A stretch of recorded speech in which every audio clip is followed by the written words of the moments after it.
Muy bien, 12:17 minutos, estamos listos para empezar la entrevista. Ahora sí, ya estamos 100% preparados para empezar la conversación con Guadalupe Albuja. Tenemos el tiempo, ustedes saben, con temas interesantes podríamos hablar días enteros, entonces podríamos decir que tenemos el tiempo relativamente limitado para este contexto, así que intentaremos abarcar la mayor cantidad de temas y también ir respondiendo sus dudas y preguntas, porque alrededor de la comunidad sorda hay muchísimas preguntas, hay muchas dudas, es algo que lamentablemente no se enseña, no es parte de la cultura pues general y pues en realidad es algo triste y para esto se abren estos espacios. Le damos la bienvenida, le decimos muy buenas tardes, Guadalupe, ¿cómo estás?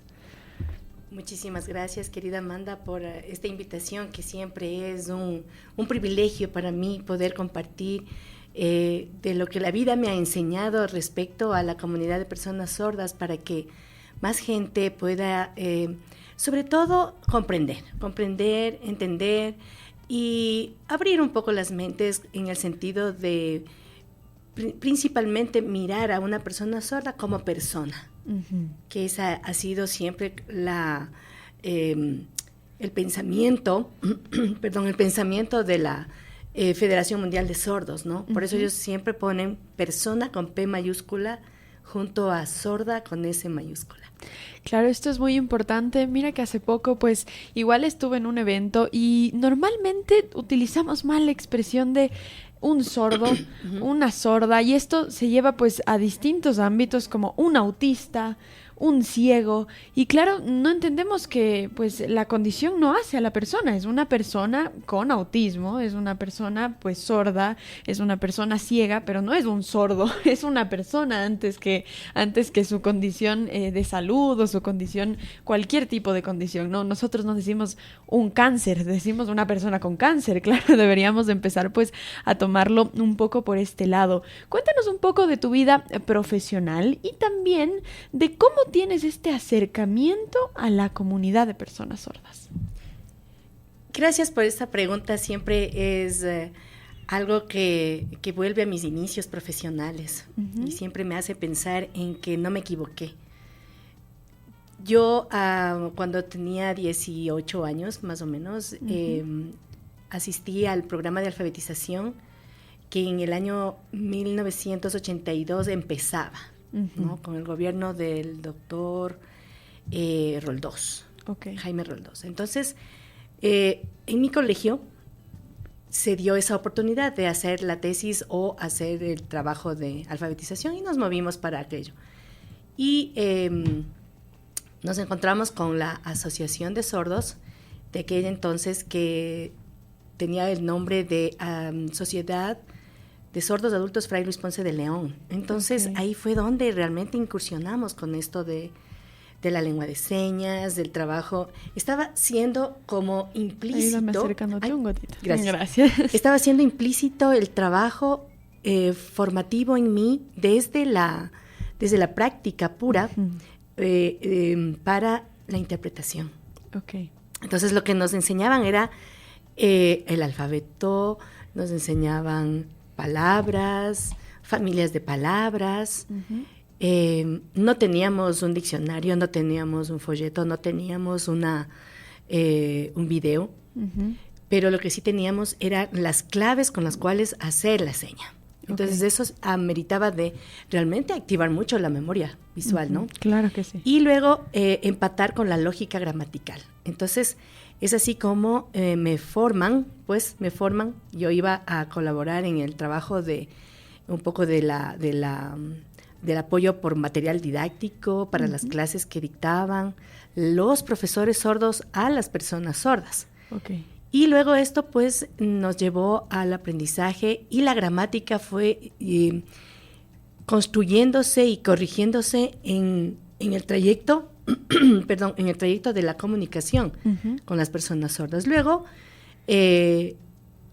con Miguel, que en ese entonces era el presidente de la asociación, pues se unieron nuestras vidas, ¿no? Okay. Se unieron nuestras vidas, y yo diría que ha sido una experiencia muy bonita, muy linda, probablemente si vuelvo a nacer, capaz que nuevamente paso por esa Claro vía, ¿no? que sí.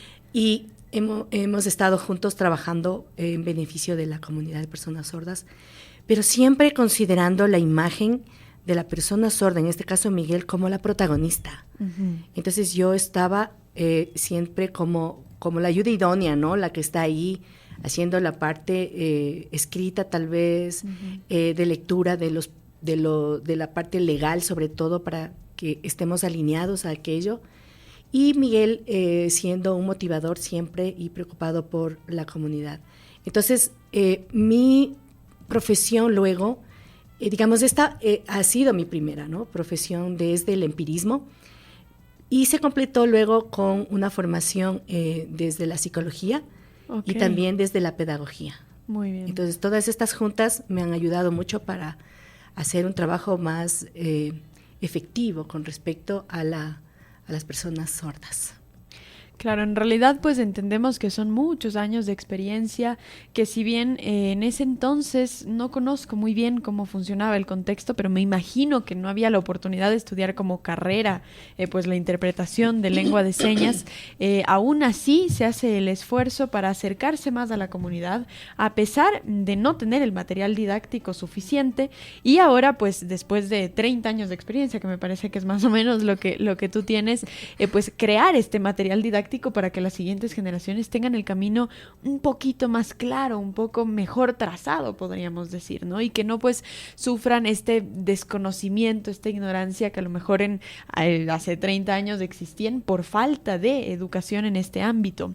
Cuéntanos un poco ya sobre pues la comunidad de personas sordas en sí.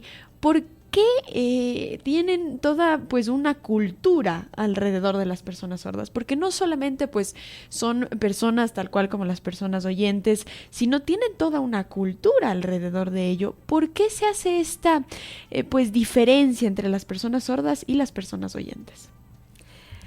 Algo que es súper interesante es efectivamente sí, que nosotros como oyentes necesitamos abrir nuestra mente. Siempre digo eso, abre tu mente para poder entender las individualidades. Y en este caso con las personas sordas, en mis inicios también decía, ¿por qué hablan de cultura sorda? Claro. ¿Por qué hablan de cultura sorda si nos pertenecemos a una sociedad y esta sociedad tiene su historia, tiene sus orígenes, tiene sus luchas y demás?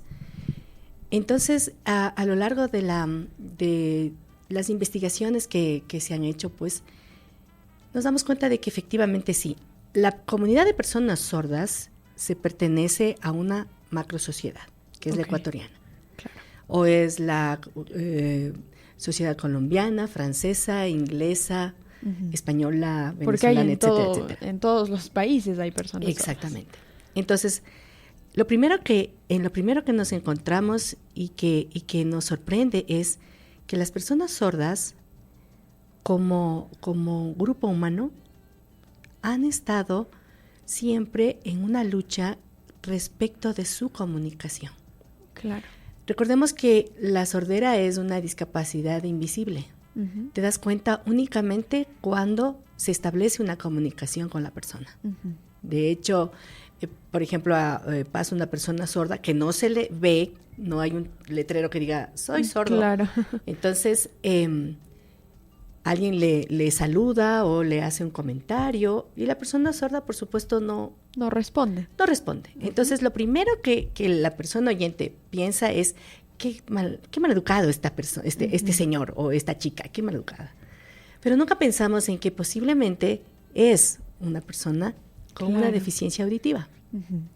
Entonces, ¿qué pasa? Que desde el 1800 aproximadamente, ¿no? 1800, 1830, por ahí, las personas sordas convivían con los oyentes sin ningún inconveniente. En las épocas de las monarquías de aquellos años, ¿no? La gente era principalmente gente que trabajaba del cultivo.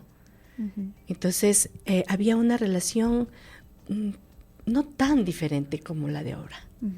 No tan diferente. Entonces, pienso que es el estatus académico también.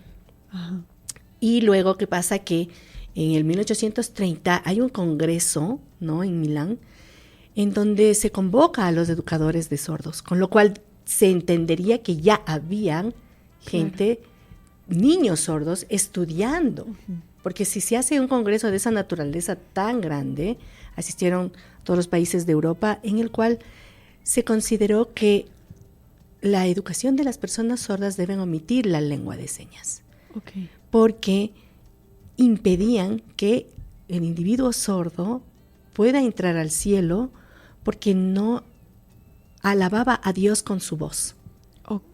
Entonces, desde ahí empieza ya algo coincidente para todas las personas sordas, la parte histórica. Y luego viene esa situación de somos coincidentes en nuestra discapacidad auditiva, con lo cual somos automáticamente solidarios. Claro, y ahí es cuando, pues si ya se llama un congreso, se entiende que para este entonces ya existía una cultura sorda. Claro, entonces habían niños sordos, habían jóvenes, habían adultos mayores de la época. Claro. Y hubieron pues los grandes educadores que empezaron ellos también a observar cómo se comunicaban a través de los gestos de sus manos, lo que ahora nosotros decimos las configuraciones manuales, que sí, los clasificadores, las señas en sí mismas, y entonces se fue desarrollando un código lingüístico llamado lengua de señas.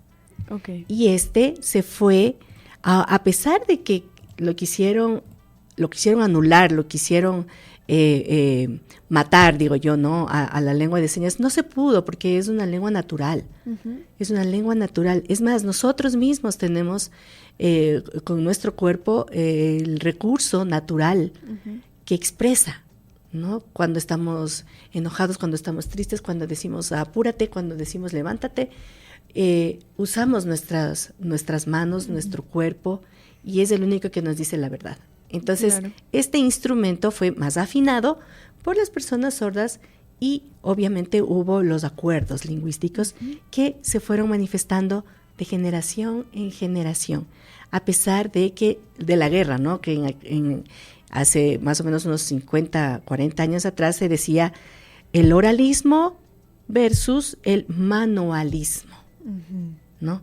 Pero lo consideraban al manualismo por el movimiento de las manos. No había todavía, no aterrizaban en que era una lengua. Tal es así que la ONU, por ejemplo, hay un articulado en el que protege las lenguas, ¿no? Y a la comunidad de sordos nos indica que hay que tratarlos como una etnia, que tiene su cultura, tiene su historia, tiene su lengua. Hay una población que se determina como tal, en nuestro caso, comunidad de personas sordas, y que sobre todo tiene un idioma que le identifica.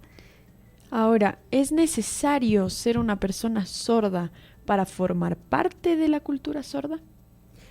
En realidad no.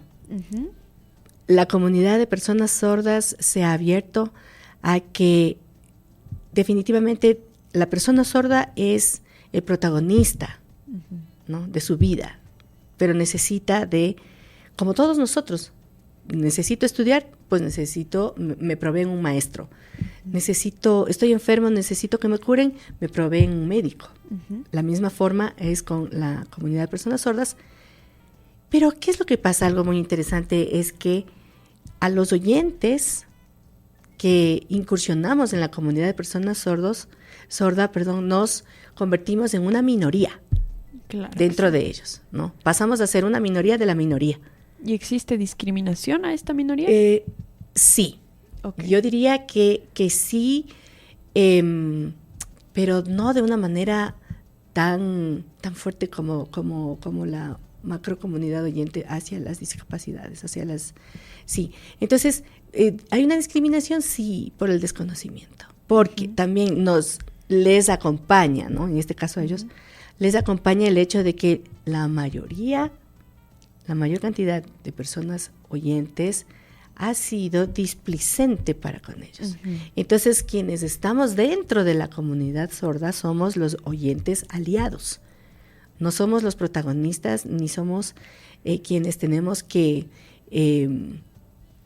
elevar nuestra voz de protesta, sino ser la voz de la persona sorda que está haciendo su protesta.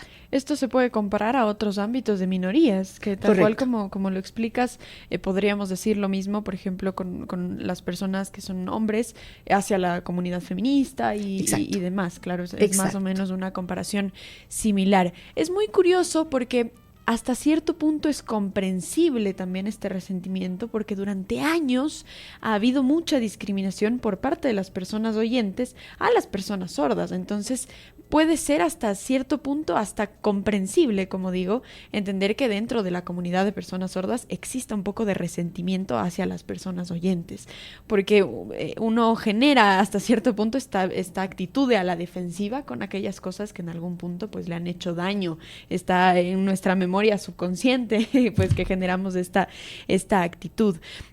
Cuando hablamos de la lengua, el principal error que se escucha en muchos ambientes, incluso educativos, yo he visto que universidades, institutos, escuelas hablan de fomentar la enseñanza del lenguaje de señas, ¿no?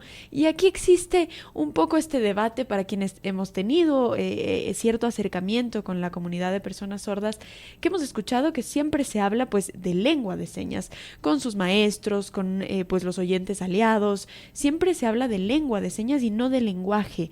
¿Cuál es el error en mencionar lenguaje de señas? Debemos entender que el lenguaje es la capacidad mental que tiene el ser humano para establecer sus pensamientos. La lengua, en cambio, es lo que hablamos, en nuestro caso el castellano. Muy bien. Lengua castellana. En el caso de las personas sordas es igual. El lenguaje es la capacidad que ellos tienen desde sus inteligencias, ¿no? Es mental, es la capacidad mental. Pero, ¿cuál es la manifestación para poder transmitir esas ideas, esos sentimientos, esas emociones? Es a través de la lengua. Uh-huh. En este caso, lengua de señas. Pero es porque yo pensaría que es más por el tema de nuestro argot de español, ¿no? Porque en inglés, language es lo mismo. Claro. Pero hay esta como diferenciación implícita. Nosotros, en cambio, sí tenemos la diferenciación por la palabra, por el concepto. Muy bien. ¿Sí?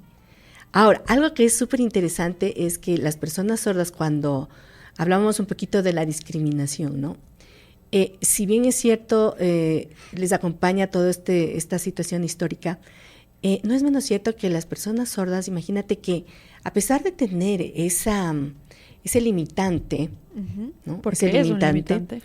Cuando tú eres minoría, puede suceder que al inicio capaz que sí te sientes un poco discriminado porque te dice, la persona sorda te puede decir, tú silencio porque tú no entiendes y uh-huh. tú eres oyente. Uh-huh. Entonces uno se queda, pero ¿por qué me dices así si yo estoy aquí trabajando por ustedes? Claro. Pero, como decía al principio, ellos son los protagonistas. Uh-huh. Aun cuando se equivoquen y nosotros decimos, por favor, no es por esa vía, no. Es como la mamá que le debe dejar a su hijo que aterrice como bien pueda, pero tiene que aprenderlo, ¿no? Entonces, claro. Sí, a nosotros, las personas oyentes, a los intérpretes, se nos dice, no puedes tú dar como abordar o invadir el espacio de protagonismo de la persona sorda. Pero hay algo también muy lindo, porque cuando tú te empiezas, eres un principiante, ¿no? Y te ven todo el esfuerzo que tú estás haciendo por comunicarte con las personas sordas. Ellos, como son bilingües, ¿no? Tenemos 3 tipos de personas, pero hablando de los bilingües que saben lengua de señas y español, no perfecto, pero se manejan muy bien, uh-huh. Ellos tratan de hacer lo más sencillo, sí. Lo más expresivo, uh-huh. E incluso te oralizan algunas palabras. Y esto es una experiencia preciosa, ser una persona oyente que, claro, está haciendo lo posible, porque cuando uno no lo ha estudiado desde hace muchos años, a lo mejor no tiene la experiencia necesaria, pues haces lo posible con las bases que tienes de lengua de señas para comunicarte y de igual forma te sientes incluido, porque hacen lo posible por hacerte sentir incluido, ¿no? Que es una experiencia muy simpática, podríamos decir, y donde uno empieza a entrenar esta especie de empatía que a lo mejor existe del un lado para el otro y no del otro para el un lado, ¿no? Entonces, ¿cómo podemos nosotros como personas oyentes hacer sentir esa inclusión, a lo mejor desde nuestras bases, a las personas sordas? Algo que es fundamental y algo que siempre, si ellos son agradecidos, es cuando quieren desarrollar un programa. Un programa deportivo, un programa, actividades sociales, recreativas. Si tú te involucras y formas parte de ese equipo que es de apoyo, ellos te toman como parte de ellos. Okay. ¿No? Entonces, siempre están con los brazos abiertos, es verdad. Cuando es alguien nuevo, es como que no le conozco, pero le conoces tú. Sí, entonces tú eres la garantía de que esta nueva persona venga. Claro. Entonces, ok. Y eso es parte es algo muy común también en muchas de las comunidades pequeñas, ¿no? Viene alguien, se ha ganado la confianza y ya, te toman en cuenta como parte de ellos. Ahora, lo importantísimo es que nosotros como personas oyentes respetemos su espacio. Respetemos su espacio. Ser partes de, por ejemplo, algo que siempre se trabaja de mi lado es la parte legal. Es decir, ¿qué es lo que dice la ley? Mira, que aquí es una constitución, esta es la ley de discapacidad, esta es la LOES, etcétera, etcétera. Por ejemplo, tenemos casos, por ejemplo, de personas, hombre y mujercita sordos que se están divorciando.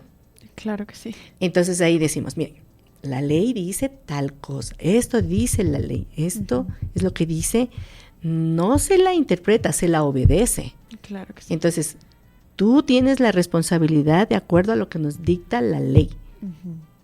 Y tú como mujercita igual tienes esta responsabilidad. Entonces, imagínate todo eso que es escrito, ¿no? Y que para muchos se nos hace complicado y tienes que acudir a un abogado, ¿no? Abogado, a un claro. abogado, un especialista, y especialista en el tema. Claro. ¿Qué me quiere decir esto? Entonces, ahí es en donde el protagonismo de ellos empieza en el sentido de que, a ver, quiero entenderlo bien, ahora sí puedo tomar decisiones. Ahora, las personas sordas, por ejemplo, te pueden considerar como su intérprete personal, intérprete de confianza. Ellos te pueden decir, verás, yo quiero que tú seas mi intérprete asesor. Okay. Entonces, como eres mi intérprete asesor, conmigo es el trato. Quiero trabajar sobre este tema. Dime, ¿cuál es tu opinión? ¿No? Ahora, también te pueden decir, quiero que tú me expliques de qué se trata este contexto literario, por ejemplo. Claro, pero no es de interpretar, es de explicar, ya es una claro. Situación distinta. Sí, entonces nosotros como oyentes, intérpretes específicamente, ¿no? O no intérpretes o mediadores de comunicación, tenemos ese perfil de ser el intérprete puente, de ser un intérprete asesor o de ser un intérprete promotor, ¿no? Siempre y cuando la persona sorda te dé ese estatus. Okay. Entonces, ahí nosotros estamos respetando realmente el protagonismo de ellos. Qué curioso, hay términos que a lo mejor si los dicen sin un contexto sonaría que son lo mismo, pero no lo son. Y esto es importante, pues, hacer comparaciones como lo hemos hecho hace unos minutos, comparaciones con nuestra vida cotidiana con la que nosotros nos podemos identificar para comprender de mejor forma, ¿no? Mira que cuando hablamos de una minoría, nos imaginamos 1, 2, 3, 4 personas, ¿no? Me gustaría que nos digas si a lo mejor tienes estadísticas un poco de la cantidad de personas sordas que existen aquí en Ecuador o en el mundo para hacernos una idea, porque por ejemplo tengo un mensaje de Betty, una de nuestras oyentes, que ya me cuenta sobre un caso de una persona sorda en su familia. Entonces a lo mejor nos imaginamos, bueno, ¿yo para qué voy a aprender lengua de señas si son tan pocos? Pero no son tan pocos. Una vez que uno está ya en la comunidad, que uno entra, que tiene la oportunidad de estar en eventos que también tienen apertura para personas sordas, se da cuenta de que son un montón y en realidad son muchos más de los que a lo mejor nos podemos imaginar. En Ecuador estamos hablando de un aproximado de 60,000 personas sordas. Un montón. Es bastante, claro. Es bastante gente. A nivel mundial, según los datos de la Federación Mundial de Sordos, existen 70 millones de personas sordas en los países. Y existen alrededor de 300 lenguas, 300 lenguas de señas. Claro. Que se están desarrollando y que sobre todo ellos tienen este dato de aquellas lenguas que en los países las han reconocido y las están estipuladas en la ley, ¿no? Más o menos esto es como tenemos un número, además que la estructura de la comunidad de personas sordas, empieza desde casa, la familia. Luego tenemos los institutos de educación especializada, tenemos las asociaciones de personas sordas, sus federaciones social, aquí en Ecuador, la Federación Deportiva con sus clubes. A nivel internacional ellos se van conectando con las confederaciones sudamericanas, panamericanas, las federaciones mundiales de personas sordas. Entonces sí, hablamos de realmente una comunidad estructurada y organizada.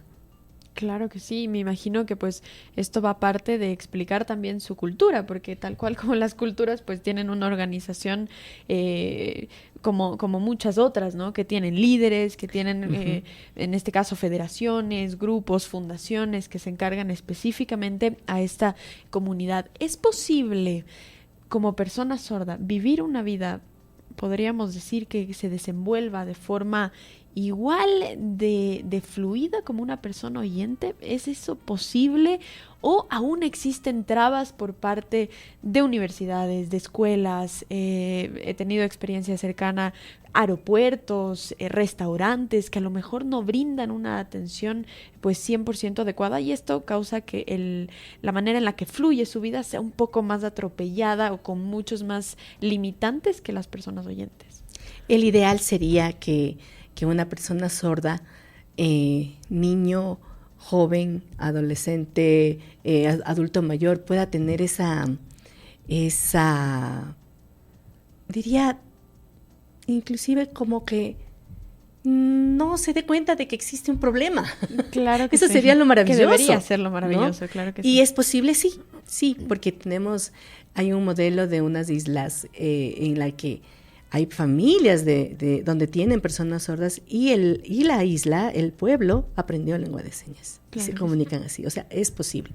Ahora, el ideal es que una persona sorda incursione en la parte educativa, complete sus estudios universitarios, maestrías y demás, si gusta, y tenga un desempeño en la parte laboral.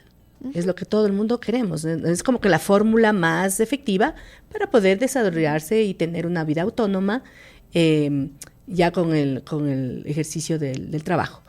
Pero sí, todavía tenemos problemitas, claro. Y sobre todo algo que yo sí les admiro mucho es la capacidad de resiliencia. Ellos saben ya, ¿no? Lo que hablábamos de compartir las experiencias y solidarizarse, ¿no? Bien decías, en el aeropuerto. Se trata en el aeropuerto de que existan las cámaras, las pantallas o algo, pero todavía es como que dependemos mucho de quiénes son los dueños del canal, quiénes son los dueños del restaurante, quiénes son los dueños de la universidad y del colegio, para que se pueda establecer la normativa. La normativa existe. Claro. Existe en la ley, ¿no? En la que dice que el Estado debe garantizar el tema de la inclusión. El Ecuador por muchos años se ha denominado y lo conocen como un país inclusivo, incluyente.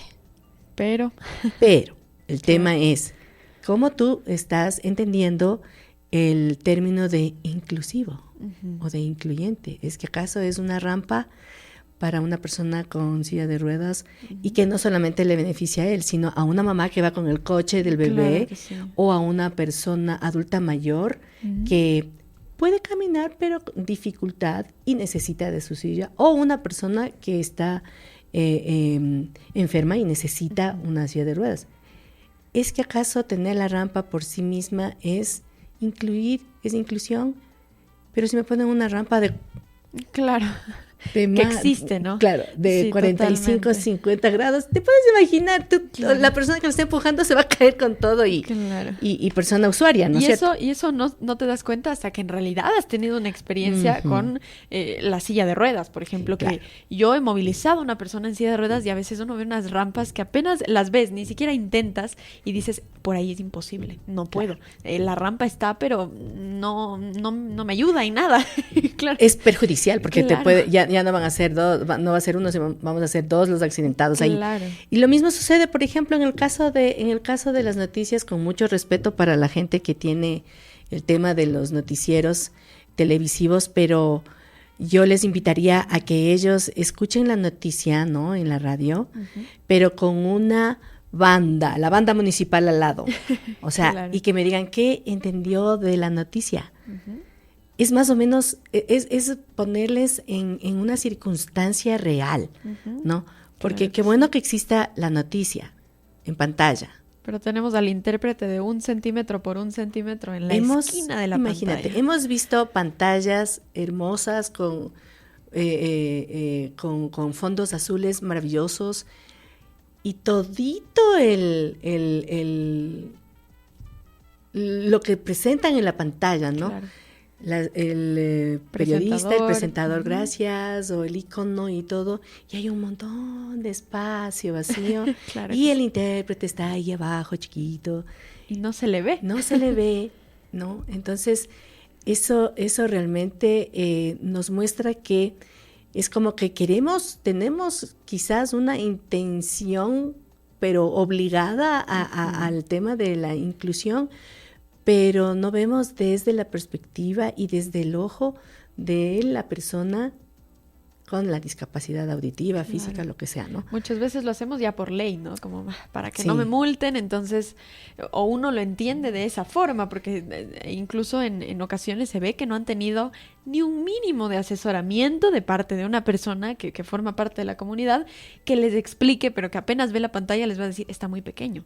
claro. Y claro, no... Y son luchas claro, fuertes. Hasta claro, para sí, tener sí, ese sí. espacio chiquitito, Claro. ha tocado luchas del gremio de intérpretes, del gremio de las personas sordas, ¿no? Sus organizaciones nacionales.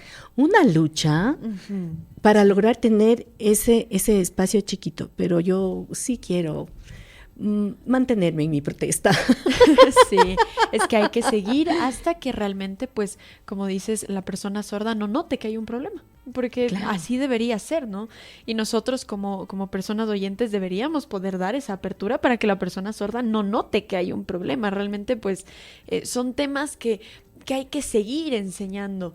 Ahora, cuando nosotros conversamos un poco sobre comunidades en general, con cualquier tipo de discapacidad, con cualquier tipo de limitación por alguna razón, muchas veces nos cuesta generar esta empatía que debería ser necesaria, debería venir por nacimiento, pero lamentablemente no siempre viene así. Deberíamos poder generar esta empatía.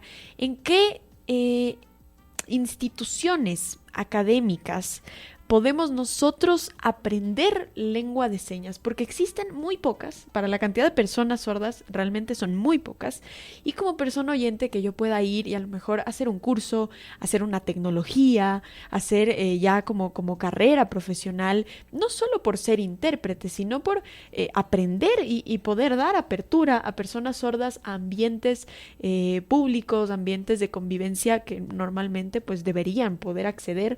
¿En dónde podemos nosotros educarnos? ¿Con quién podemos comunicarnos? Si a lo mejor para personas sordas y para lengua de señas existe una especie de RAE, que sería para nosotros que necesitamos saber cómo decir esto, entonces lo puedo googlear, si la RAE lo autoriza o no, y lo digo. ¿Lo mismo existe tal vez para la lengua de señas? No con una cobertura así como quisiéramos. Que debería. Que debería, por supuesto. Yo quisiera primero empezar en que ¿quién me va a enseñar lengua de señas? Nosotros como oyentes desde hace muchos años tenemos un código de honor, ¿no? Un código de honor, porque legalmente no hay nada que te diga usted está incumpliendo con la ley, con lo cual tiene una sanción punitiva y demás. No existe esto. Pero nosotros, como un código de honor, los oyentes aliados del que hablábamos, y por recomendaciones también, y siempre la lucha de las organizaciones internacionales, ¿quién me debe a mí enseñar la lengua de señas? Es un profesor sordo, un nativo de la lengua. Y no solamente por el hecho de que sea sordo y que me tiene que enseñar, él porque sí, no. El porque sí no es lo que realmente me motiva o me obliga, no. Es porque yo como persona oyente estoy confrontada a un modelo lingüístico sordo con quien yo tengo que sí o sí activar mi cerebro para aprender, para poder. La persona sorda me va a enseñar y él va a pronunciar y va a buscar todas las formas para que yo pueda asimilar lo que me está enseñando. Pero soy yo la que debo, en este círculo, ¿no?, responder a mi aprendizaje, a mi enseñanza con mi aprendizaje. Entonces, si yo estoy con una persona oyente, la persona oyente me va a decir, es así, facilito. Pero si yo no le entiendo, no, la comunicación. Pero si yo no me esfuerzo presente, realmente, claro es como un niño chiquito cuando está en la transición del gateo al caminar, ¿no? Tiene que lograrlo. Claro. Es que sí o sí tiene que lograrlo y tiene que enfrentarse a esa, con esfuerzo, claro, a esa meta. Hay que convertirlo en una necesidad. Claro. Entonces, si la persona sorda, yo le veo en sus expresiones que sí me está entendiendo, entonces ahí es el logro que yo estoy alcanzando, ¿no? Claro que sí. Es eso, confrontarnos a un modelo lingüístico sordo. Pensaría que también en la casa, en familia se desarrolla una lengua materna, ¿no? Que los padres, y les invito a los padres y a los hermanos oyentes donde tienen una persona sorda, procuren un ecosistema pertinente, lingüístico pertinente, para que mi tío, mi hermano, mi hijo, mi papá sordo esté enterado de lo que estamos tratando, claro, ¿no? Sí. Hay asociaciones de sordos donde dictan cursos, ellos van publicando en sus páginas las asociaciones. Existe hoy por hoy también la red, ¿no? La red de comunidad sorda, en donde están, por ejemplo, AMPAFASE, que es la Asociación de Padres de Familia, y tienen la cobertura para los padres y hacen un trabajo incomparable, ¿no? Desde el apego, el apoyo y todo eso. Y también tenemos instituciones educativas superiores como el Instituto Crecer, la Universidad Católica, que están... Que son los dos únicos. Sí, yo lo he buscado y son los únicos dos a los que podemos acceder. Dios mío, nos quedamos con una cantidad de temas. Claro, me faltó tiempo y me faltan días enteros para topar temas como la sordoceguera, como, bueno, ya mundos en los que hay que entrar y en los que seguramente pues entraremos en un futuro poco a poco. Vamos poco a poco, que si no el tiempo nos atropella. Muchísimas gracias, de verdad, Guada, por estar aquí, por enseñarnos y por hacernos entender de una manera tan amigable cuáles han sido nuestros errores, cuáles siguen siendo nuestros errores y cómo podemos poco a poco pues brindar esta apertura para personas sordas y que puedan tener una vida totalmente desenvuelta como la tenemos las personas oyentes. De verdad, muchas gracias pues por estar aquí, por venir, por aceptar, y esperamos en un futuro volvernos a encontrar y responder la cantidad de preguntas que tenemos y la cantidad de temas que nos han faltado. Amandita querida, yo feliz de estar aquí contigo. Cualquier momento, por favor, cuenta conmigo, con mi asistencia y a ese público tan lindo también que nos está escuchando. Animarles, y si tiene una persona sorda, pues sea empática y una empatía mutua en donde conozcamos nuestras comunidades sorda y oyente para fortalecernos y vivir de una manera menos complicada, más feliz. Es algo que va a depender de cada uno de nosotros también.